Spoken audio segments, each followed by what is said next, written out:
नमस्कार दोस्तों, welcome to my YouTube channel once again. आज हम लोग देखने जा रहे हैं single remedy rubric from Phatak, rubric number 87। Rubric है abdomen pain, colic, habitual, children in. Remedy है बरेटा कार्ब। तो हैबिचुअल से मतलब होता है कि बच्चे को हैबिट हो जाती है, जैसे कि आदत रहती है, तो आदत आदत जैसा उनको पेट में दर्द होते रहता है। तो बराटा कार्प में ऐसा रहता है कि बच्चे को ना भूख बहुत लगती है, तो भूख लगी है जल्दी से खाने को, तो ऐसा बार बार वो चिल्लाते रहेगा। लेकिन जब बराटा बेबी को खाना दिया जाता है तो खाना खाने से इनकार करता है। पेट में अक्सर दर्द की शिकायत होती है। हैबिट से मतलब ना, ये बच्चे बार बार पेट दर्द की शिकायत लेके आपके क्लिनिक को विजिट करते रहते हैं।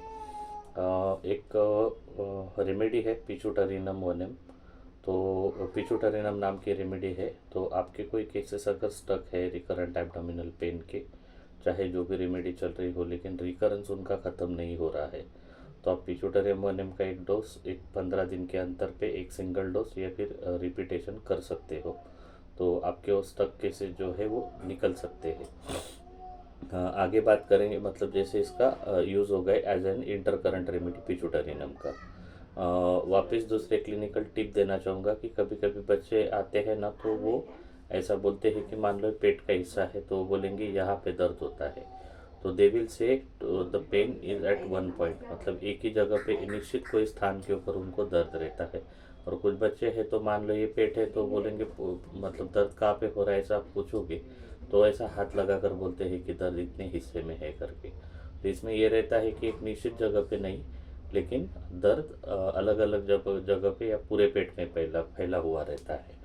तो आप ध्यान में रखिएगा कि अगर एक निश्चित जगह पे दर्द है बच्चों में, तो आप स्पाइजेलिया को सोच सकते हो। और अनिश्चित जगह पे अगर दर्द है तो आप डायोस्कोरिया के बाद में ज़रूर डायोस्कोरिया इस रेमेडी के बारे में ज़रूर सोच सकते हो। पाइल्स की अगर सर्जरी हुई है, मतलब जिसको हम लोग सप्रेशन बोल सकते हैं, पाइल्स का सप्रेशन, या फिर आफ्टर सर्जरी ऑफ पाइल्स, और उसके बाद में अगर पेट में दर्द होता हो पेशेंट को, तो प्रोकस सटाइवस इस रेमेडी के बारे में आप सोच सकते हो। ज़्यादा खाना खाने से अगर पेट में दर्द हो रहा है तो फिर से आप डायोस्कोरिया के बारे में सोच सकते हो। तो अभी हम लोग ना थोड़ा क्लोज रेमेडी कंपेयर करेंगे जो बराटा से सिमिलर रहती है। उसके पहले एक इम्पॉर्टेंट अनाउंसमेंट है दोस्तों। आज है 30 अक्टूबर, और आज मेरा जो डायरिया का सीरीज़ अपकमिंग आने वाला है 10 नवंबर से। तो उस वेबिनार सीरीज़ का आज लास्ट डे है कि जहाँ पे आप अर्ली बर्ड ऑफर आप चॉइस अर्ली बर्ड ऑफर में आप एडमिशन ले सकते हो, ताकि आपको एडमिशन कम फीस पे मिल सके। क्योंकि आज के डेट के बाद अगर कल से कोई एडमिशन ले गया जिनको रिकॉर्डिंग चाहिए होगी सिर्फ सेशंस की, तो उनके लिए चार्जेस बढ़ने वाले हैं। तो मेरी आपसे रिक्वेस्ट रहेगी कि इसके बारे में अगर आपको ज़्यादा मालूमात चाहिए तो आप ज़रूर मुझे व्हाट्सएप करें मेरे नंबर पे जो डिस्क्रिप्शन में दिया हुआ है। तो अभी चलते हैं अगले पॉइंट की ओर। तो बराटा और सिलिशिया जो रेमेडी है, तो दोनों के अंदर आपको ऑफेंसिव फुट स्वेट मिलेगा, मतलब जिसमें बदबूदार पसीना होता है पैरों से आने वाला। दोनों रेमेडी चिली रेमेडीज है। दोनों में आपको शरीर के अपेक्षा में सिर बड़ा होता है, लेकिन डिफ्रेंशिएटिंग पॉइंट ये रहेगा कि सिलिशिया के अंदर बराटा के अंदर का जो मेंटल इम्बेसिबिलिटी होती है, मतलब मानसिक तल पे बच्चे जो मद बुद्धि के होते हैं, तो वो आपको मिलेगा बराटा में, और सिलिशिया के अंदर वो नहीं मिलेगा।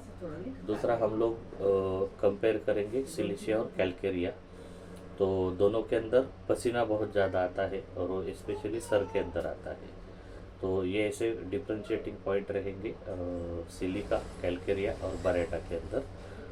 कैलकेरिया के अंदर भी आपको बराटा जैसे मानसिक लक्षण जो है वो नहीं मिलने वाले, और बराटा का बेबी का सर, मतलब सर की तुलना में पैर बारीक होना, ये जो लक्षण था सिलिका और बराटा कार्प में, तो कैलकेरिया कार्प का बेबी जो रहेगा वो पूरी जगह पे वो स्थूलता रहेगा, मतलब ओबेसिटी जैसा दिखेगा आपको।